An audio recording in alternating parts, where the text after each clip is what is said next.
welcome back, people. Today's video is going to be a little different. I'm not going to be telling you stories from Greek mythology like I usually do. Well, I guess in a way, I am talking about mythology. I'm just not telling you the stories like I usually do.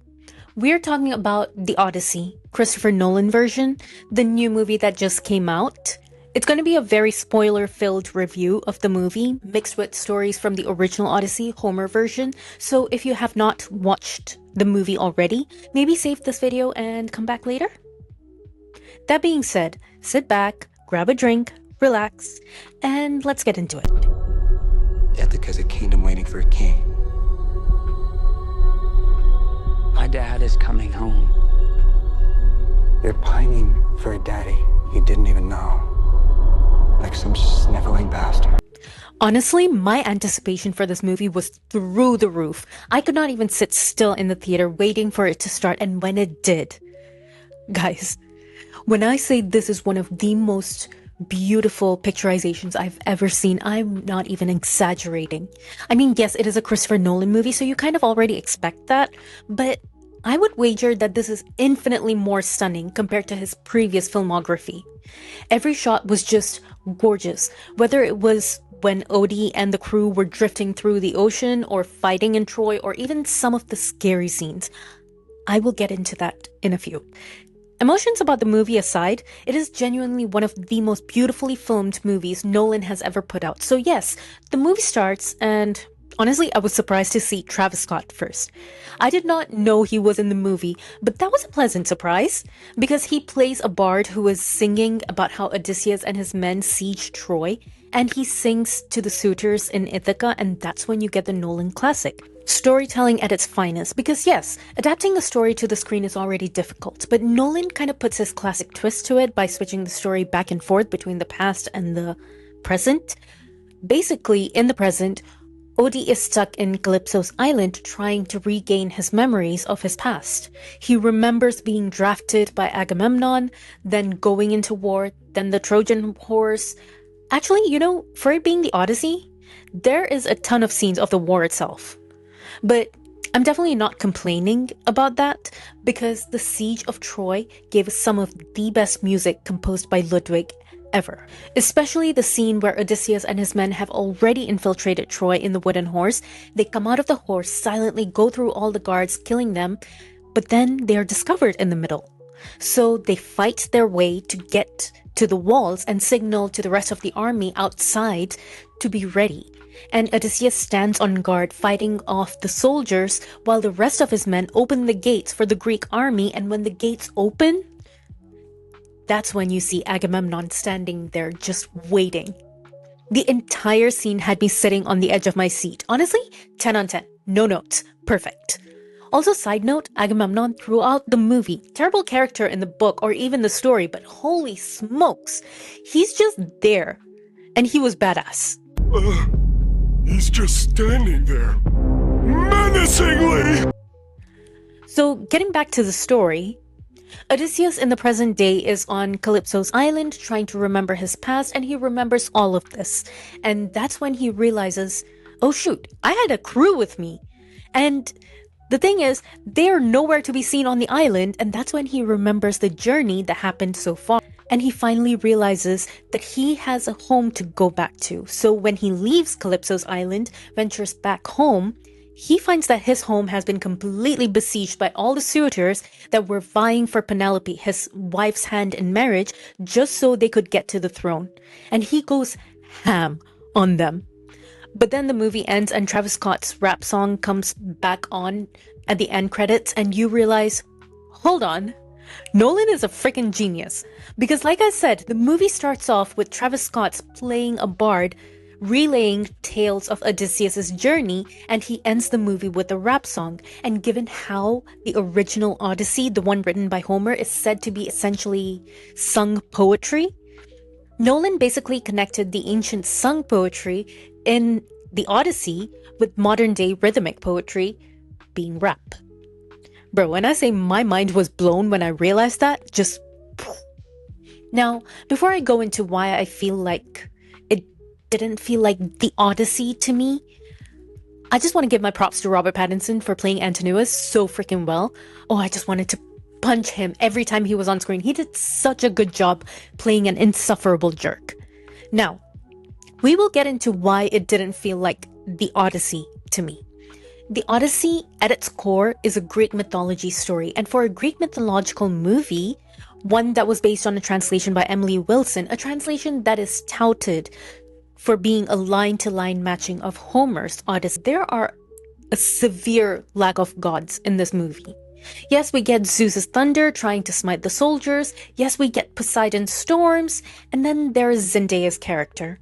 I know there are theories outside, but I think Zendaya as the human during the Trojan War was a priestess of Athena, but in the versions that Odysseus keeps getting of her throughout the movie, she is Athena disguising herself as the priestess because that is one of the biggest regrets, and in that disguise, she gives Odysseus the guidance that he needs at that point in time.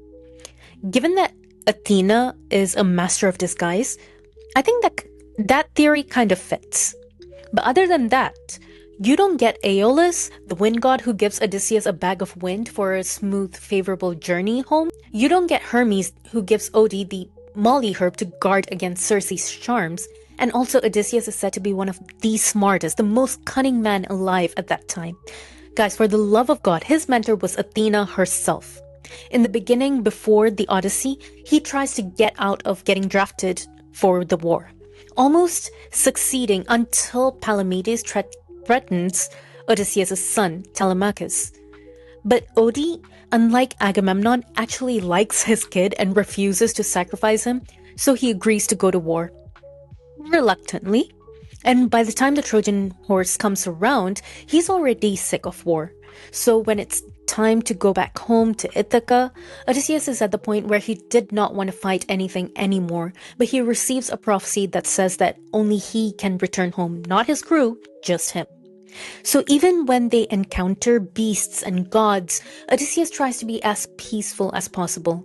He tries to negotiate or even outsmart creatures and even the gods, and gets to the point that in his hubris, he thinks he can even trick the gods, which causes his crew's downfall. Unfortunately for the movie though, there was no character growth throughout Nolan's Odyssey to show how Odysseus did not want to fight in the beginning. Him and his crew were all hands, no brain on every island and every creature that they encountered. One major scene that, if you guys have already seen the movie, have noticed, there is no nobody scene. This is one of the most pivotal moments that shows exactly how smart Odysseus is, and he's proud until he realizes, oh shoot, I messed up. For those that don't know, in this scene with the Cyclops Polyphemus, in the original story, Odysseus and his crew are stuck in the cave with Polyphemus. Odysseus tells the Cyclops that his name is Nobody, and they continue to talk to the Cyclops. And the Cyclops talks back to them, wonderful conversation, and while the Cyclops is distracted, Odysseus silently drugs the wine that the Cyclops was drinking. So when it finally falls asleep, Odysseus and his crew sharpen a burnt wooden stake and jab it straight into the Cyclops' eye, blinding him. Polyphemus, he screams in pain and complains to all the other Cyclops, "Nobody hurt me! Nobody hurt me!" And all the other Cyclops just take it lightly because nobody hurt Polyphemus.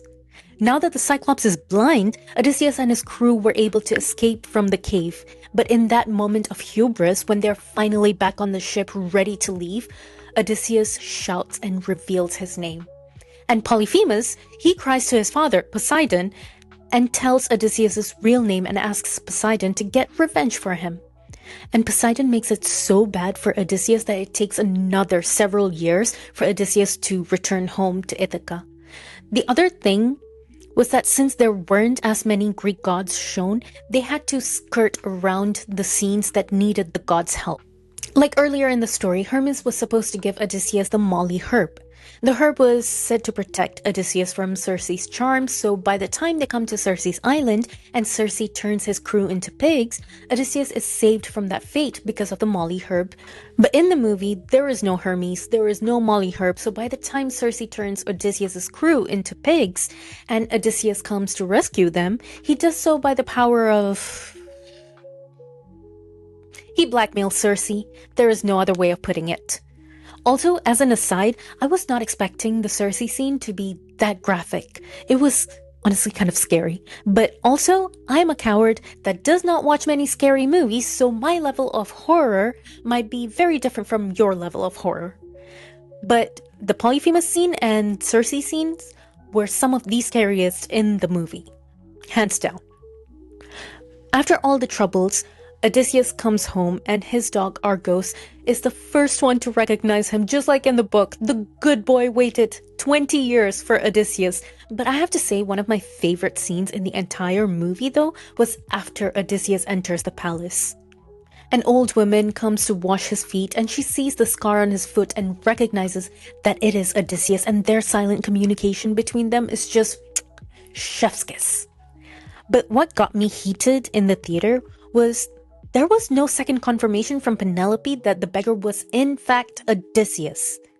After Odie finally kills off all the suitors, he does not show mercy on even the ones that were kneeling, because ruthlessness is mercy upon ourselves. When the battle in the castle is finally over, he goes to Penelope. Penelope gives him one final test to see if the beggar is really Odysseus. She asks him to move their marriage bed out into the hall. And Odysseus gets angry because that is an impossible task, because Odysseus himself built that bed from a living olive tree and built the bedchamber around it. So if they were to move the bed, they would have to kill the tree. And when he says that, Penelope finally believes that he is Odysseus, because only Odysseus and her know of the secret. I was kind of sad that it wasn't in the movie though. Anyway, overall, even with the missed important scenes, it's still a really good movie. I was literally singing Epic the Musical in my head while watching this movie though, and almost leapt out of my seat when Odysseus started killing off the suitors. Also, I have to say, I chuckled every time Robert Pattinson came on screen during the final fight in the castle. Don't worry, girl. I got your back. From right here. So, that being said, if you haven't watched the movie, go watch it. If you want to wait, that's okay too. So that's all for today. The next video is going back to Greek mythological stories. The next episode is going to be about Sisyphus and will come out Wednesday. Until then, sweet dreams. Good night.